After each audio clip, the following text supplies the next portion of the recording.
Continuing where I left off. Walton in continuation. August 26, 17. You have read this strange and terrific story, Margaret, and do you not feel your blood congeal with horror like that which even now curdles mine?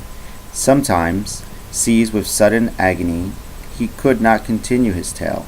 At others, his voice broken, yet piercing, uttered with difficulty the words so replete with anguish. His fine and lovely eyes were now lighted up with indignation, now subdued to downcast sorrow, and quenched in infinitive wretchedness.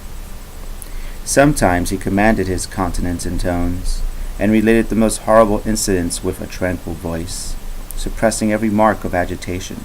Then, like a volcano bursting forth, his face would suddenly change to an expression of the wildest rage, as he shrieked out imprecations on his persecutor.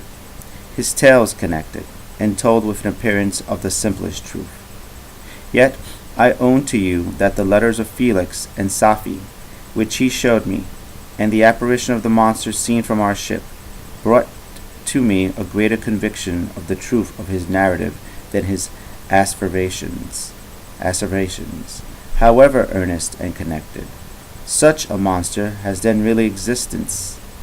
I cannot doubt it, yet I am lost in surprise and admiration. Sometimes I endeavor to gain from Frankenstein the particulars of his creature's formation, but on this point he was impenetrable. "Are you mad, my friend?" said he, "or whither does your senseless curiosity lead you? Would you also create for yourself and the world a demoniacal enemy? Peace, peace, learn my miseries, and do not seek to increase your own." Frankenstein discovered that I made notes concerning his history. He asked to see them, and then himself corrected and augmented them in many places, but principally in giving the life and spirit to the conversations he held with his enemy. "Since you have preserved my narration," said he, "I would not that a mutilated one should go down to posterity." Thus has a week passed by, while I have listened to the strangest tale that ever imagination formed. My thoughts and every feeling of my soul have been drunk up by the interest for my guest, which this tale and his own elevated and gentle manners have created. I wish to soothe him, yet can I counsel one so infinitely miserable, so destitute of every hope of consolation to live? Oh no! The only joy that he can now know will be when he composes his shattered spirit to peace and death. Yet he enjoys one comfort, the offspring of solitude and delirium.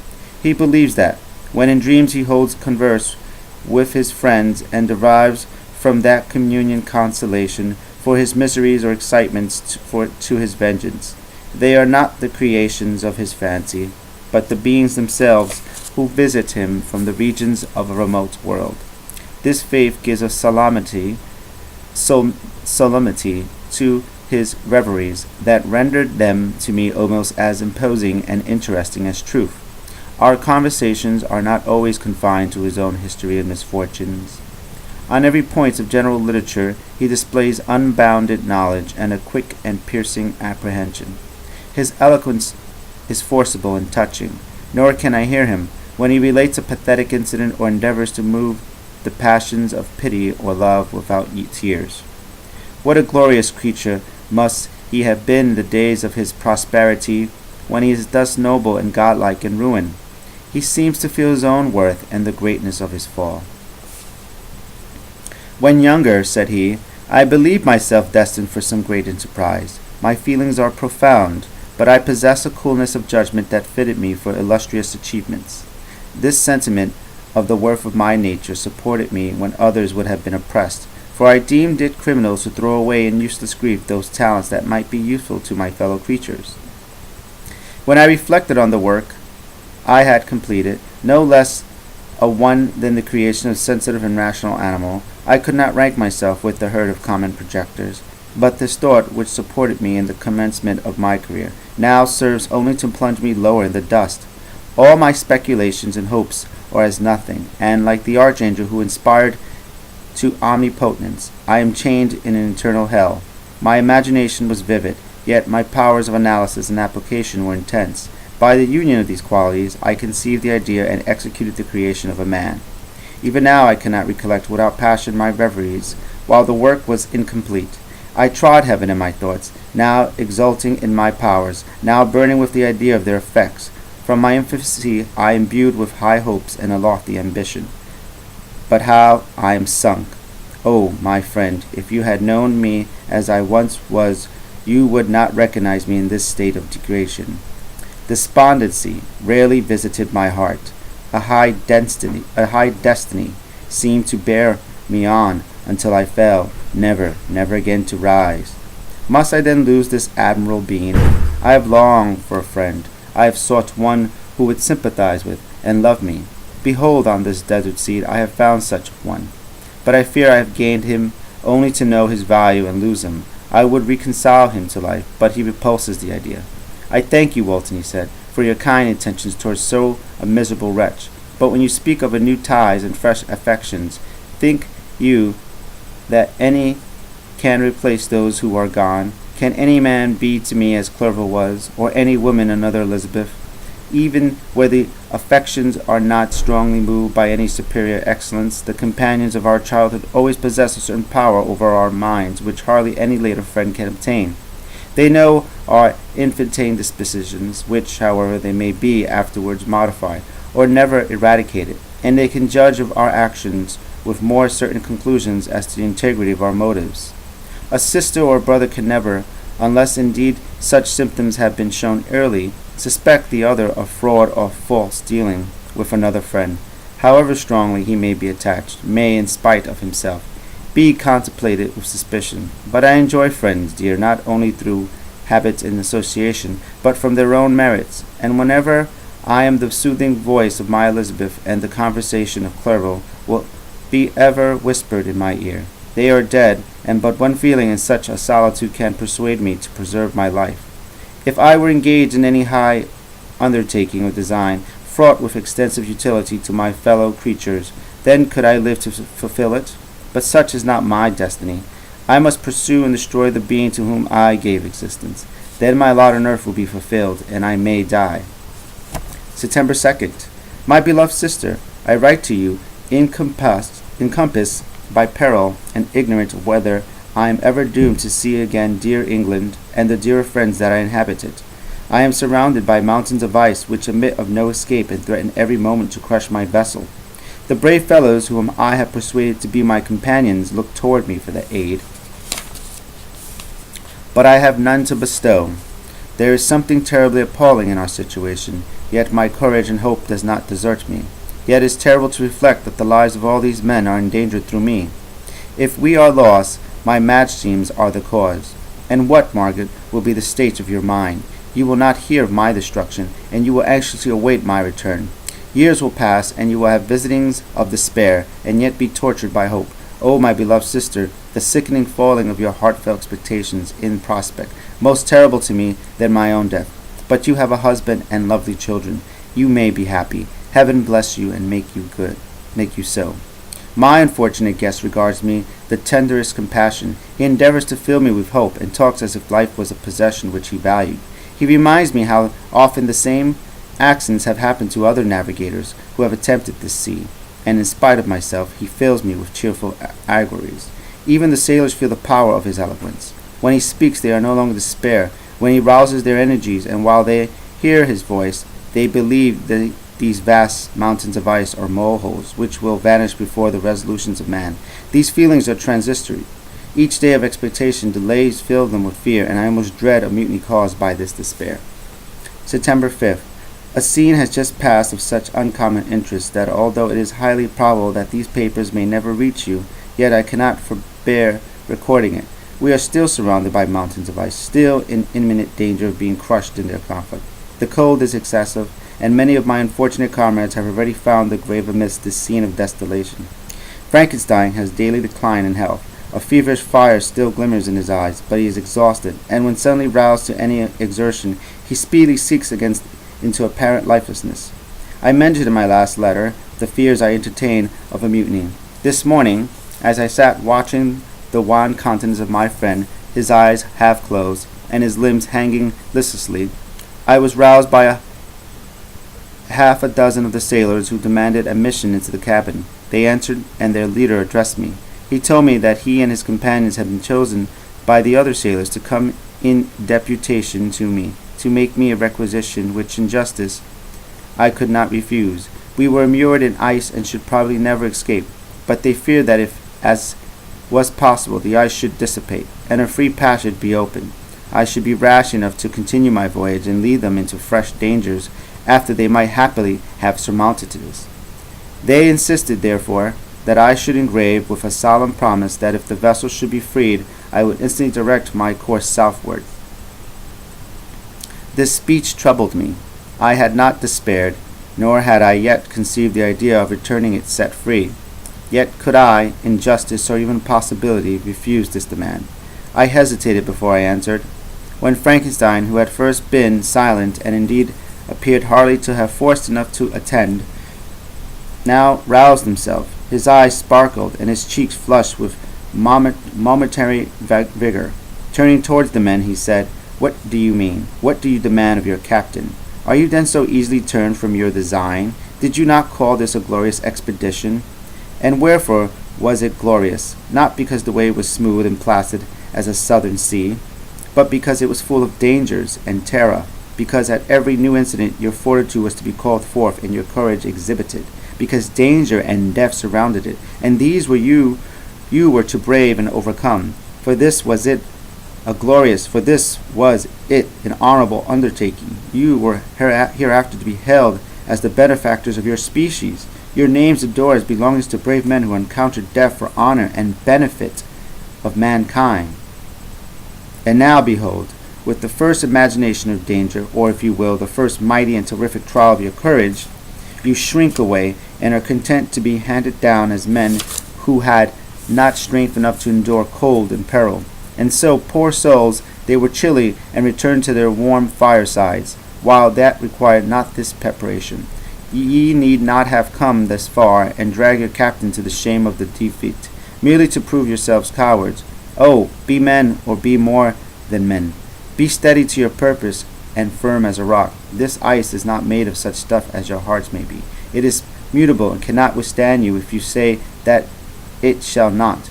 Do not return to your families with the stigma of disgrace marked on your brows. Return as heroes who have fought and conquered and who know not what it is to turn their backs on the foe."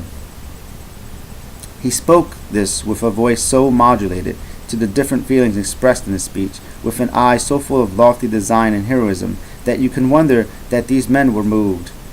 They looked at one another and were unable to reply. I spoke. I told them to retire and consider what had been said, that I would not lead them farther north if they strenuously desired the contrary, but that I hoped that, with reflection, their courage would return. They retired, and I turned toward my friend, but he was sunk in languor and almost deprived of life. How all this will terminate I know not, but I had rather die than return shamefully. My purpose unfulfilled, yet I fear such will be my fate. The men, unsupported by ideas of glory and honor, can never willingly continue to endure present hardships. The die is cast. I have consented to return if we are not destroyed. Thus are my hopes blasted by cowardice and indecision. I come back ignorant and disappointed. It requires more philosophy than I possess to bear this injustice with patience. September 12th. It is past. I am returning to England. I have lost my hopes of utility and glory. I have lost my friend. But I will endeavor to detail these bitter circumstances to you, my dear sister, and while I am wafted towards England and towards you, I will not despond. September 9th. The ice began to move, and roarings like thunder were heard at a distance as the island split and cracked in every direction. We were in the most imminent peril, but as we could only remain passive, my chief attention was occupied by my unfortunate guest, whose illness increased in such a degree that he was entirely confined to his bed. The ice cracked behind us, and was driven with force towards the north. A breeze sprung from the west, and on the 11th the passage towards the south became perfectly free. When the sailors saw this, and that their return to their native country was apparently assured, a shout of tumultuous joy broke from them, loud and long continued. Frankenstein, who was dozing, awoke and asked the cause of the tumult. They shout, I said, because they will soon return to England. Do you then really return? At last, yes. I cannot withstand their demands. I cannot lead them unwilling to danger, and I must return. Do so if you will, but I will not. You may give up your purpose, but mine is assigned to me by heaven, and I dare not. I am weak, but surely the spirits who assist my vengeance will endow me with sufficient strength. Saying this, he endeavored to spring from the bed, but the exertion was too great for him. He fell back and fainted. It was long before he was restored, and I often thought that life was entirely extinct. At length he opened his eyes. He breathed with difficulty, and was unable to speak. The surgeon gave him a composing draught, and ordered to leave him undisturbed. In the meantime, he told me that my friend had certainly not many hours to live. His sentence was pronounced, and I can only grieve and be patient. I sat by his bed watching him. His eyes were closed, and I thought he slept. But presently he called to me in a feeble voice, and bidding me come near, said, "At last the strength I rely on is gone. I feel that I should soon die, and he, my enemy and persecutor, may still be in being. Think not, Walton, that in the last moments of my existence I feel that burning hatred and ardent desire of revenge I once expressed, but I feel justified in desiring the death of my adversary. During these last days I have been occupied in examining my past conduct, nor do I find it blamable. In a fit of enthusiastic madness, I created a rational creature, and was bound towards him, to assure, as far as was in my power, his happiness and well-being. This was my duty. But there was another still paramount to that. My duties toward the beings of my own species had greater claims to my attention, because they included a greater proportion of happiness or misery. Urged by this view, I refused, and I did the right in refusing, to create a companion for the first creature. He showed me unparalleled malignity and selfishness. In evil, he destroyed my friends. He devoted to destruction beings who possess exquisite sensations, happiness, and wisdom. Nor do I know where this thirst for vengeance may end. Miserable himself, that he may render no other wretch, he ought to die. The task of his destruction was mine, but I had failed. When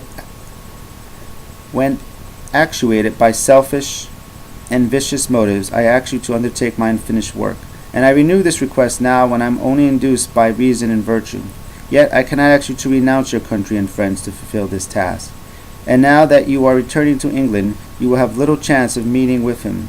But the consideration of these points, and the well-balancing of what you may esteem your duties, I leave to you. My judgment and ideas are already disturbed by the near approach of death. I dare not ask you to do what I might think right, for I may still be misled by passion. That he should live to be an instrument of mischief disturbs me. In other respects, this hour, when I momentarily expect my release, is the only happy one which I enjoyed for several years. The forms of the beloved dead flit before me, and I hasten to their arms. Farewell, Walton. Seek happiness in tranquillity, and avoid ambition, even if it be only the apparently innocent one of distinguishing yourself in science and discoveries. Yet, why do I say this? I have myself been blasted in these hopes, yet another may succeed. His voice became fainter as he spoke, and at length, exhausted by his effort, he sunk into silence. About half an hour afterwards, he attempted again to speak, but was unable. He pressed my hand feebly, and his eyes closed forever, while the irradiation of a gentle smile passed away from his lips. Margaret, what comment can I make on an untimely extinction of this glorious spirit? What can I say that will enable you to understand the depth of my sorrow? All that I should express would be inadequate and feeble. My tears flowed. My mind is overshadowed by a cloud of disappointment. But I journey towards England, and I may there find consolation. I interrupted. Why do these sounds portend? It is midnight. The breeze blows freely, and the watch on deck scarcely stirred. Again there is a sound as of human voice, but hoarser. It comes from the cabin where the remains of Frankenstein still lie. I would arise and examine. Good night, my sister. Great God, what a scene has just taken place. I am yet dizzy with the remembrance of it.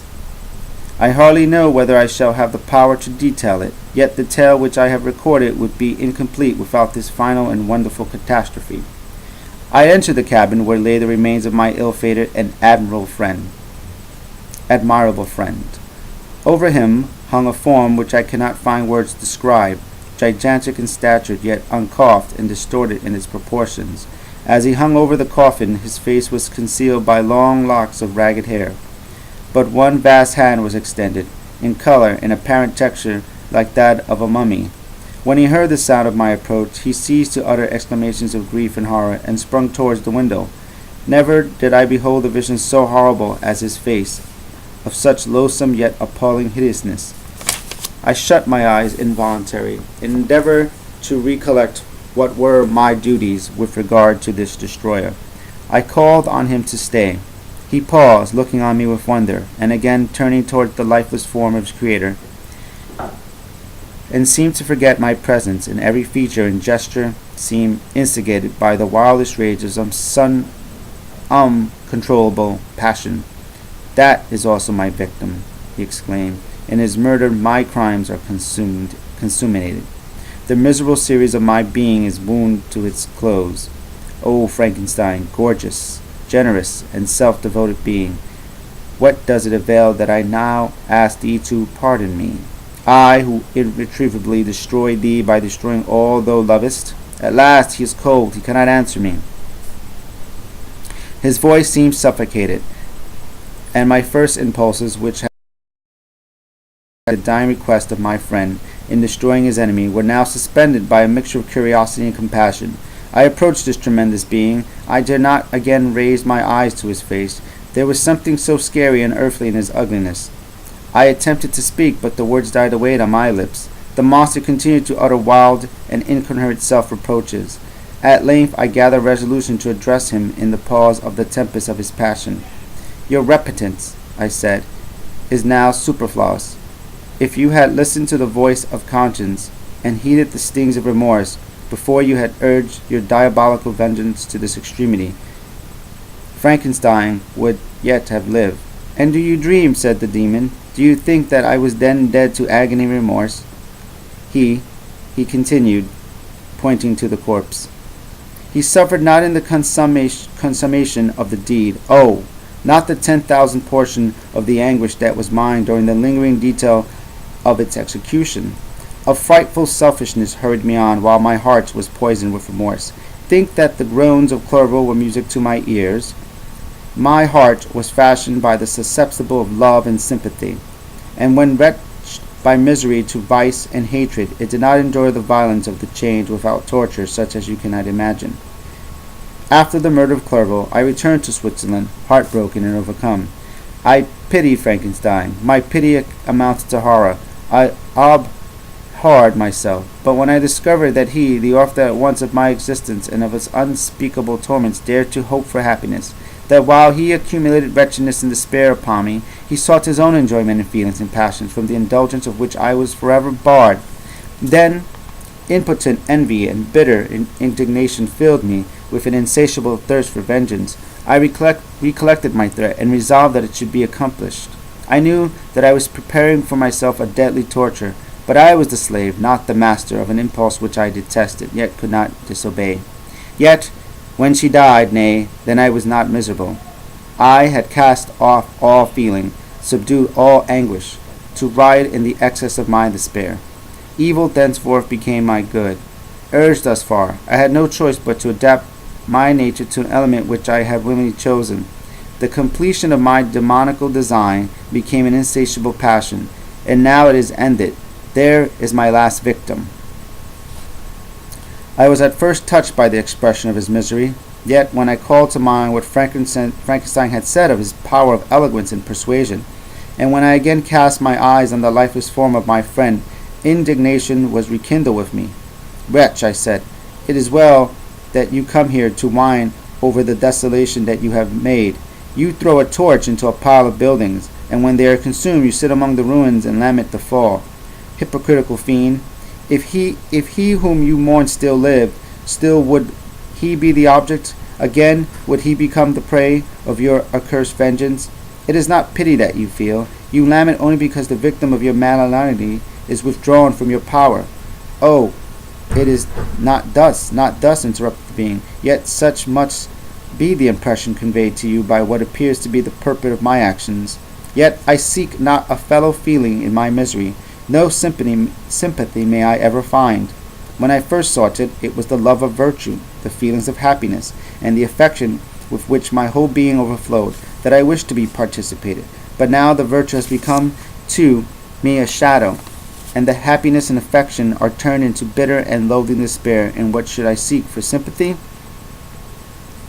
I am content to suffer alone while my suffering shall endure. When I die, I am well satisfied that abhorrence and opprobrium should load my memory. Once my fancy was soothed with dreams of virtue, of fame, and of enjoyment.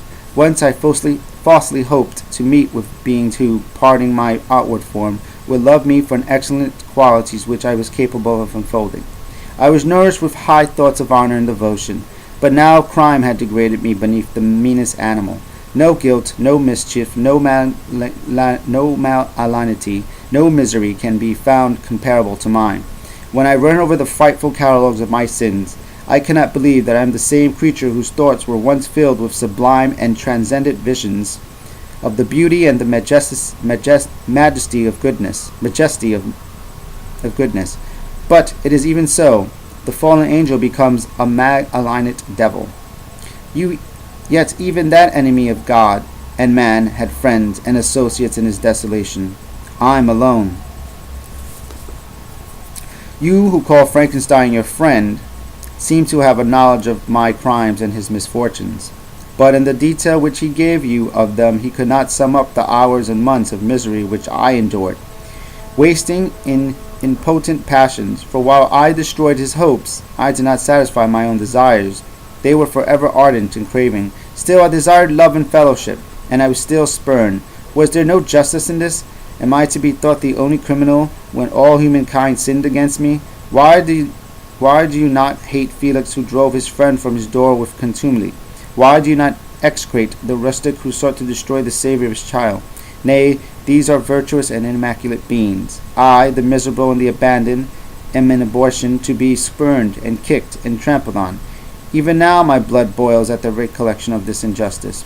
But it is true that I am a wretch. I have murdered the lovely and the helpless. I have strangled the innocent as they slept, and grasped to death his throat, who never injured me or any other living thing. I have devoted my Creator, the select specimen of all that is worthy of love and admiration among men, to misery. I have pursued him, even to that irremediable ruin. There he lies, white and cold in death. You hate me, but your abhorrence cannot equal that with which I regard myself.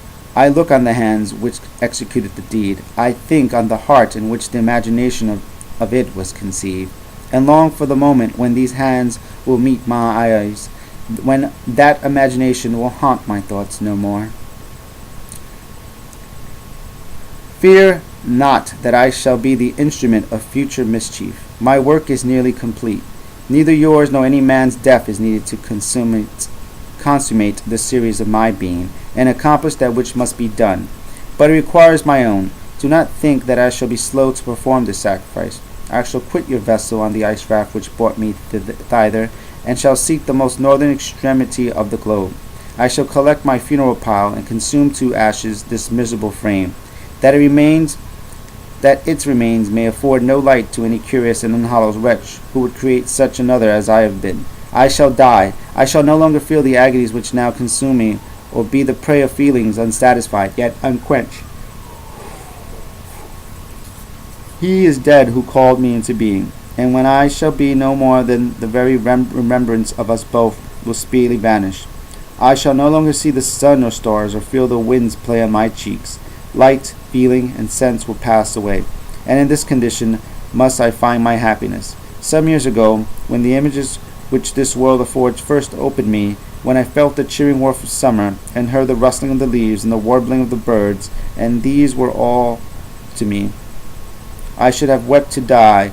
Now it is only my consolation. Polluted by crimes and torn by the bitterest remorse, where can I find rest but in death? Farewell, I leave you, and in the last of humankind, whom those eyes will ever behold. Farewell, Frankenstein. If thou were yet alive, and yet cherished the desire of revenge against me, it would be better saturated in my life than in my destruction. But it was not so. Though this seek my extinction, that I might not cause greater wretchedness. And if yet, in some mode unknown to me, though has not ceased to think and feel, though it was not desired against me a vengeance greater than which I feel, blasted as thou wert, my agony was still superior to thine. For the bitter sting of remorse will not cease to rankle my wounds until death shall close them forever. But soon, he cried with sad and solemn enthusiasm, I shall die, and what I now feel be no longer felt. Soon these burning miseries will be extinct. I shall ascend my funeral pile triumphantly, and exult in the agony of torturing flames. The light of that conflagration will fade away. My ashes will be swept into the sea by the winds. My spirit will sleep in peace, or if it thinks, it will not surely think thus. Farewell. He sprung from the cabin window, as he said this, upon the ice raft which lay close to the vessel. He was soon borne away by the waves, and lost in darkness and in distance. And that's the end of Frankenstein. Thank you so much for watching the whole series. If you did, give it a thumbs up, a thumbs down, leave a comment. You can subscribe to the whole series. You can give me feedback. I totally welcome it. I like anything you can tell me about pronunciation, mispronunciation, speaking too fast, reading too fast, not slowing down, or coughing or interruptions like that. But anyway, thank you so much for watching the whole series, and I'll see you in another video series. Bye.